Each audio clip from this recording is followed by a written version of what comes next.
हमने पहले वाले वीडियो में देख चुके हैं कि इंग्लिश का फाउंडेशन 4 होते हैं, जिससे हम लेटर, वर्ड, फ्रेज और क्लॉज कहते हैं। और उसके बाद देखे हैं सब्जेक्ट के बारे में और वर्ब के बारे में। सब्जेक्ट कहते हैं सेंटेंस में जिसके बारे में बात हो रहा है उसे सब्जेक्ट कहते हैं। वर्ब जो सब्जेक्ट के बारे में बताया जाता है उस शब्द को हम वर्ब कहते हैं। सब्जेक्ट का काम करता है नाउन और प्रोनाउन। और आज हम सब्जेक्ट को देखेंगे थोड़ा विस्तार रूप से और देखेंगे कि कितना तरह से सब्जेक्ट को हमें देखना चाहिए। सब्जेक्ट का काम करता है नाउन प्रोनाउन को हम गिन भी सकते हैं, इसीलिए हमको सब्जेक्ट को नंबर से देखना पड़ता है। और इसमें जेंडर से भी देखा जाता है।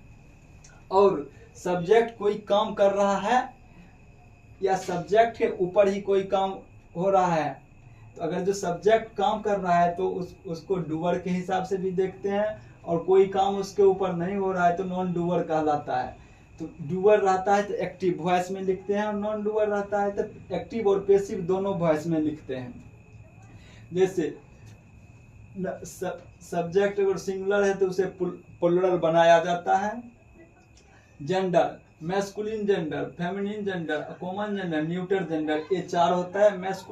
मैस्कुलिन जेंडर से पुरुष जाति का बोध होता है, फेमिनिन जेंडर से स्त्रीलिंग जाति का बोध होता है, कॉमन जेंडर से दोनों का बोध होता है, जैसे doctor, teacher, student. Neuter gender से निर्जीव जाति का बोध होता है। जेंडर 4 होते हैं। उसके बाद हम आते हैं पर्सन के हिसाब से भी देखा जाता है। पर्सन हम कहते हैं जितना कम्युनिकेट करते हैं, हम बातचीत करते हैं, उसमें जितना भी समवन या समथिंग यानी व्यक्ति या वस्तु जितना शामिल होता है उसी को हम पर्सन कहते हैं।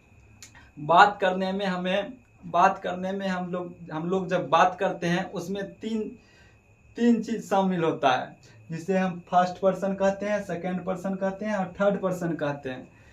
फर्स्ट पर्सन जो बोलता है भाषा में, जो बोलने वाले को हम फर्स्ट पर्सन कहते हैं। सेकंड पर्सन सुनने वाले को हम सेकंड पर्सन कहते हैं। थर्ड पर्सन जिसके बारे में बताया जाता है उसे हम थर्ड पर्सन कहते हैं। पर्सन 3 तरह का होता है।